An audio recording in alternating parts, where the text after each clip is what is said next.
Welcome to the Real World Blockchain podcast, where we help businesses understand how cryptocurrencies and the blockchain industry can fuel their businesses.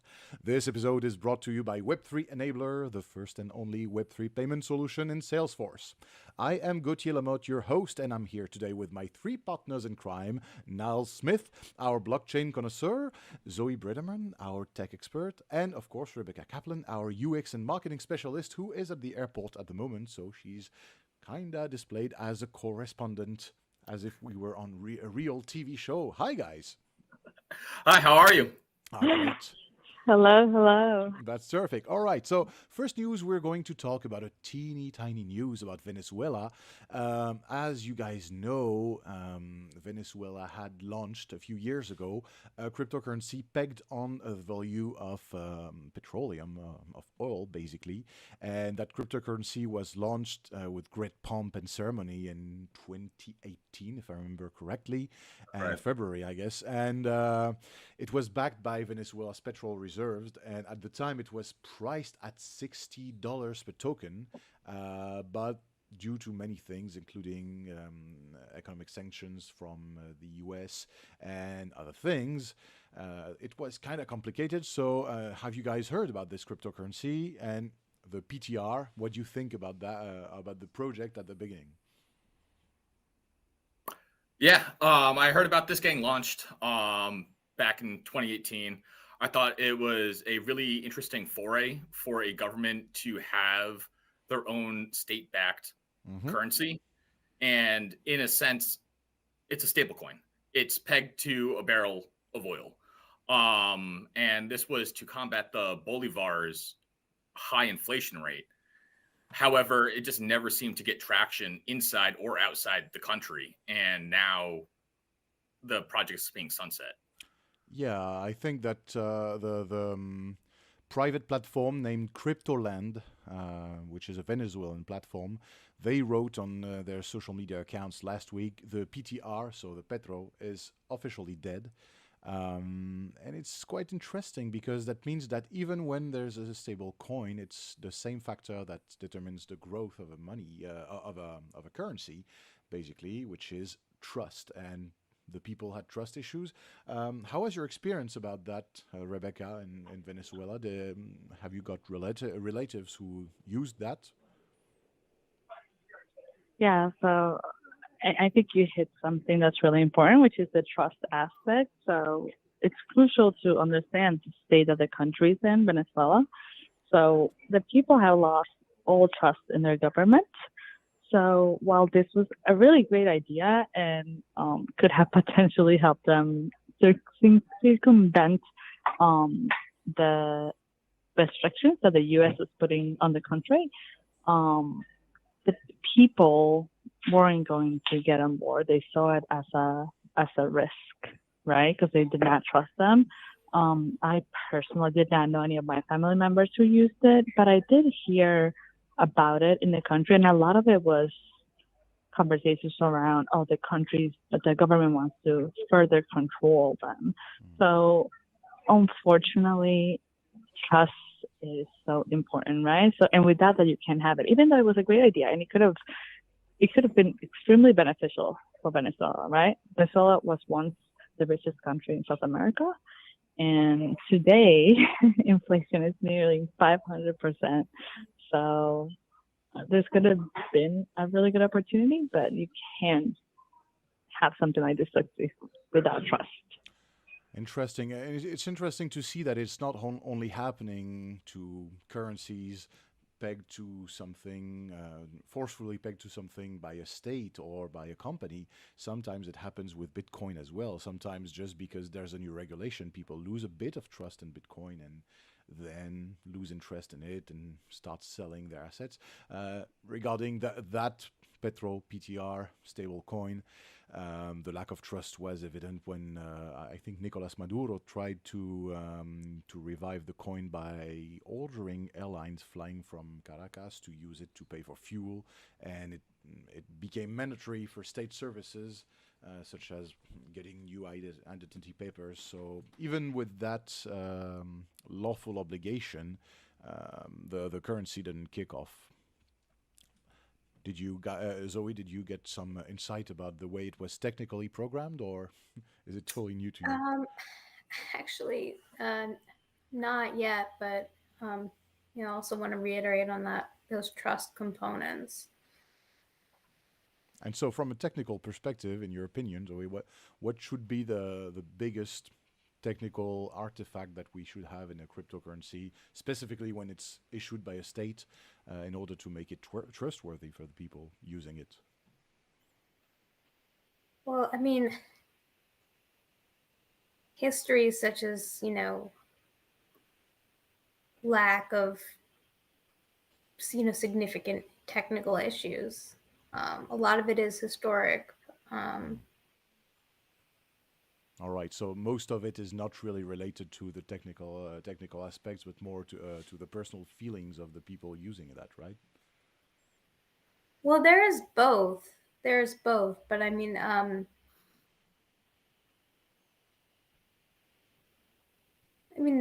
there are design elements, but I think those kind of vary.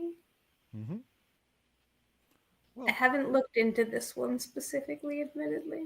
well, no problem. But it's interesting because it's sometimes there might be one technical flaw that brings that, and it's quite funny because sometimes some projects that are poorly designed but have a great amount of carry a great amount of trust are still invested in by many people, even though they had a failure. So sometimes this happens. I mean, one technical component in general is the UX. Is the UX intuitive? Is it easy to use, or is it frustrating? Such that if you do have alternatives, you will go elsewhere.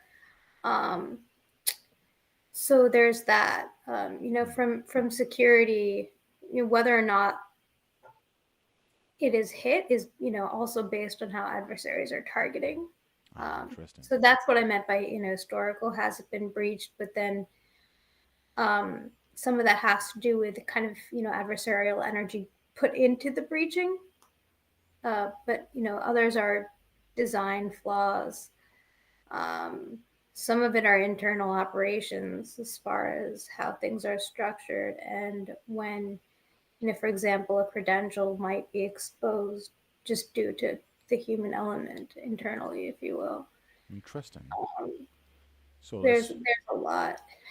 let's There's a hope lot that, yeah. So to it. sorry, you were saying. Yeah, I mean, there's a lot that goes into that. But yeah, I can't speak specifically to this one, No the problem. Petra. But But that's interesting. Let's hope then that the people in charge of issuing CBDCs and so on learn from that lesson, and notably that it's not because you make it mandatory as a means of payment that people trust that money. You were about to say something, Niles? Oh yeah, and I was just thinking that Zoe was really highlighting something important of one adoption of who is actually going to be using this, how are they going to be using this, and are you going to be able to buy your dinner? And with something such as a stablecoin, it's the redemption of do you actually believe that something is backed, regardless of is it?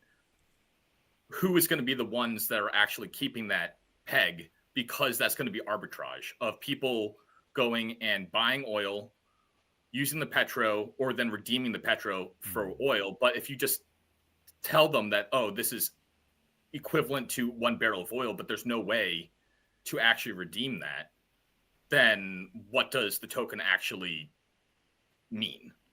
Yeah, probably nothing in this case. Well, that's interesting because Yeah. you wanted to say some. You want to say something, Rebecca? I was just gonna say, like, I love the conversations we're having here, and I keep thinking about how interesting it is that we're all kind of coming back to this idea of trust, right, and how important it is for there to be trust behind it. However, it's like ironic because blockchain is supposed to be a trustless system where you don't necessarily need to trust the person you're interacting with because the blockchain is supposed to do that for you. But it highlights that when you're dealing with something that is pegged, that is, like USDC as an example that Niall Hmm. made earlier, you have to trust the body behind it, right? And like he just mentioned, if you can't do that, then it kind of goes against some of the principles, some of the core principles of blockchain. Quite And Gauthier, interesting. I think like this is a great segue, if you're open to it, into getting into ETFs. Yes. And now this is a completely new wrapper of taking that something that is trustless, such as Bitcoin, and then putting it into our traditional finances.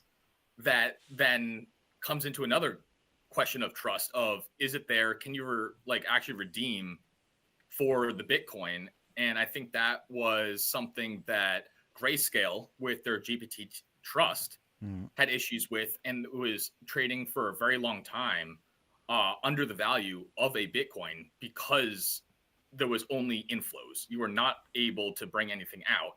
And now it's like being converted into an ETF, which is supposedly going to be an easier vehicle to actually get that arbitrage and conversions possible. Interesting.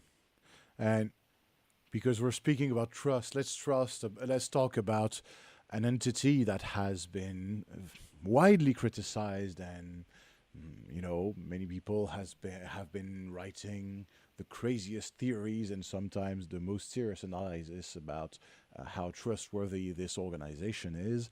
I'm going to talk about the World Economic Forum. So if I tell you Davos and World Economic Forum, what do you guys think about? Let's play word association. What is the first thing that comes to your mind? Elites. Elites, all right. Zoe? Yeah, I mean everything on the policy side essentially, and then making making claims about what they're doing from a societal perspective. Mm-hmm.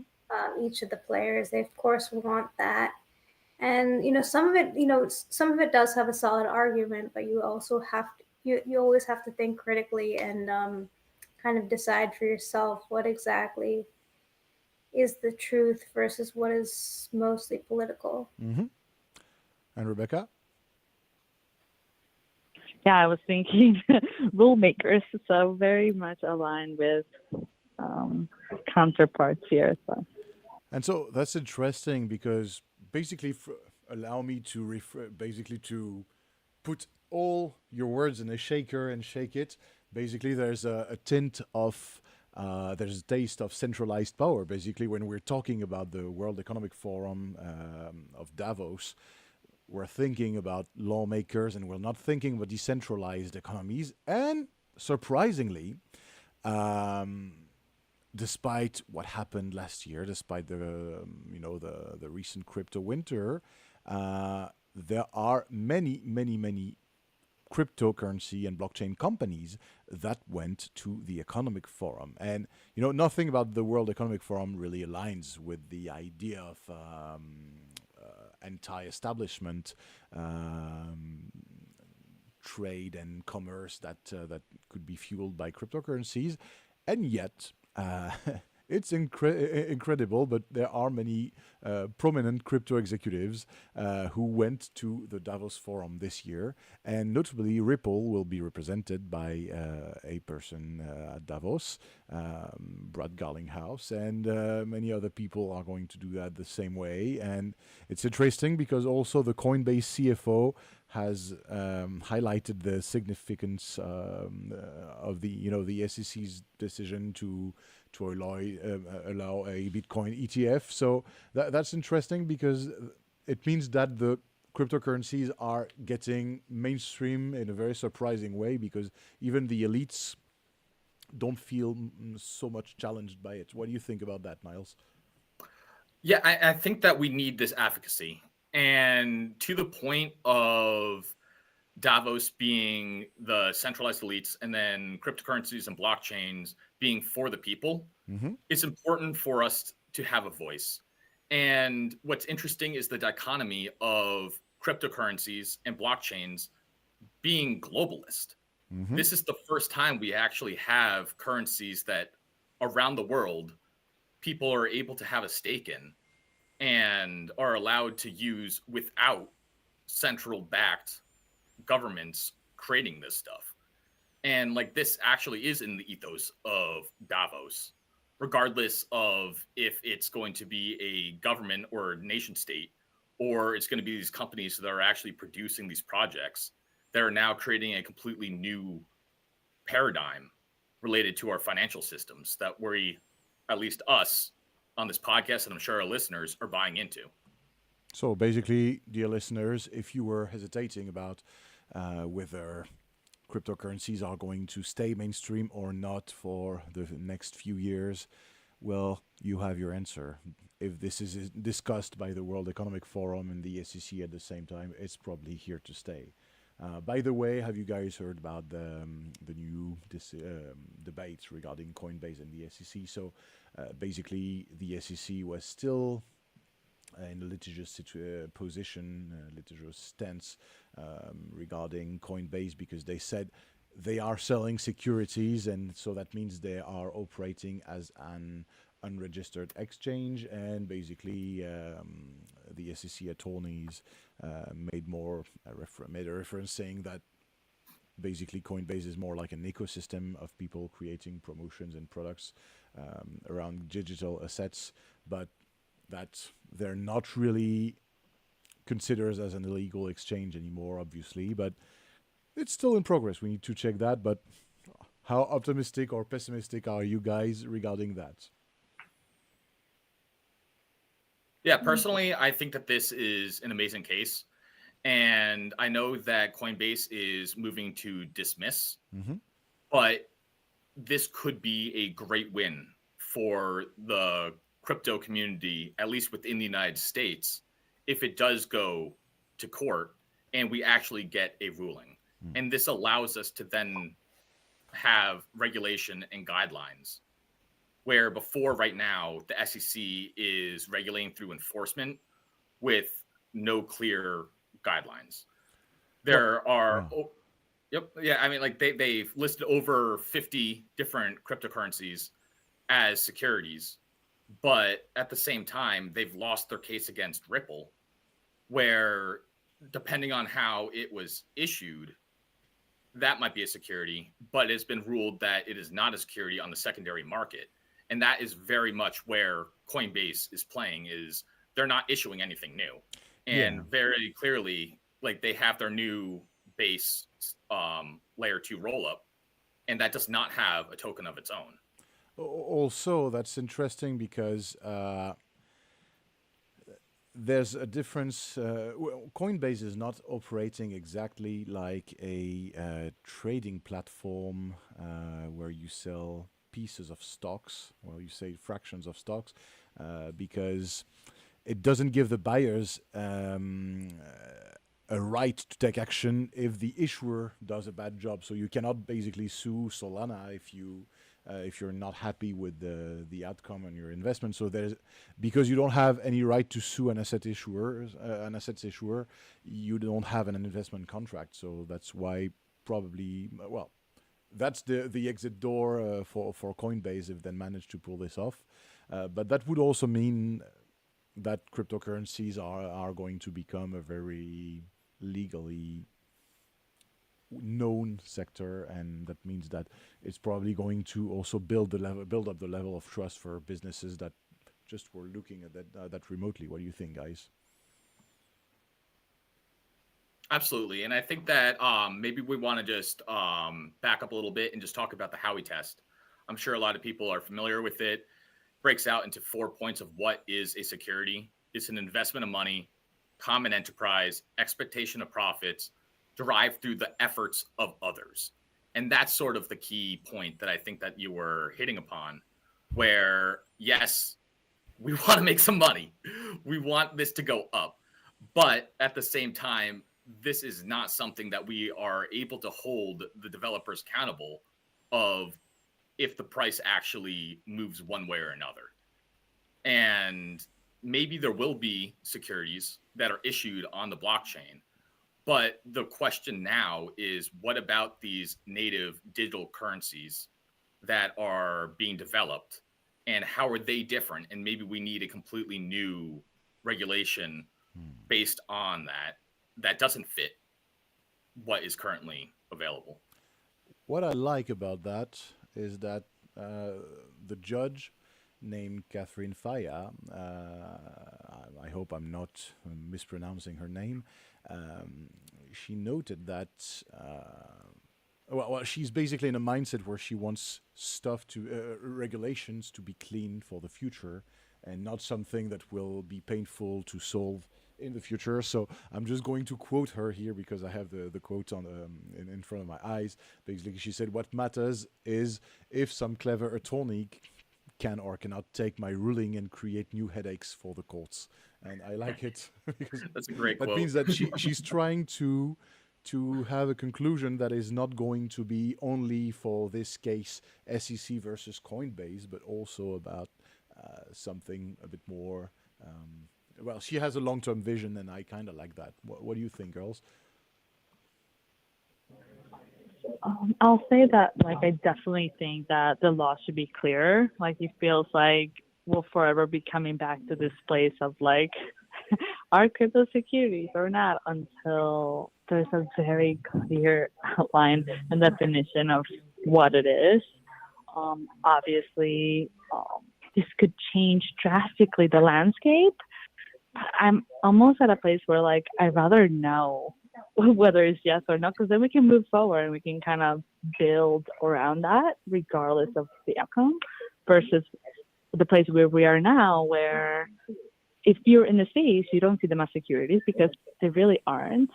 But the SEC does. So it's like this constant battle. Or like at any point, they can come in and shut your company down or like stall your business while they investigate, and just kind of not allowing innovation to continue the way that it should. So I'm all for definitely clear laws around it. Well, 100%. yeah. And so you, The Zoe? clarity, yeah. It's about time. And on the other side of the Atlantic Ocean, to finish this episode, the European Union is going through another struggle. Basically, they are now trying to strongly limit the use of cryptocurrencies providing high levels of privacy, like Monero or tokens such as this one. And they are trying to do the same thing as what they are doing basically for cash payments. So they want to put a limit to self-custody wallets. Basically, will not be able to use self-custody wallets to pay more than $1,000 and €1,000, sorry, in a cryptocurrency transfer. Basically, the goal is to officially fight money laundering, or at least to fight fiscal evasion. We'll see what it holds, but I don't think that for businesses this is going to be something different, because in the B2B market we basically are used to total transparency and to clients who are already telling basically everything about their whereabouts to the state. So that's probably not going to change anything for businesses willing to set foot in the crypto world. What do you guys think? Much good. Niles? Yep. Yeah, I mean, I think that is an interesting take. To me, 1,000 sounds extremely low. That's something where you're not even going to necessarily be able to buy a gaming computer with that. That's really low. Maybe that's something where they're going to now be allowed to like do payments when you go and you pick up your lunch. But if you're doing real business to business transactions, now that's just adding another layer of bureaucracy. And it's funny that you mentioned that €1,000 threshold, because in another article I believe that we shared, they mentioned that they are also looking at any transactions that are below €1,000 to try to combat terrorist financing. And it's like, okay, like, what do you want? Do you want people to do these small transactions and allow this for businesses? Or are you going to also have a completely another set of regulatory rules to look into what's going on when people are doing small transactions versus the large ones? And like, what's the point of this? So indeed, probably not probably a small impact for businesses because they are already used to that level of bureaucracy anyway, right? So thank you for listening to the Real World Blockchain Podcast. Again, brought to you by Web3 Enabler. This episode and this episode's notes and disclaimers can always be found below. Remember to like, subscribe, and share. You can join our community on Twitter, Discord, YouTube, Telegram, and follow exciting new updates every week by following us on YouTube. See you next week with more blockchain and crypto payment news.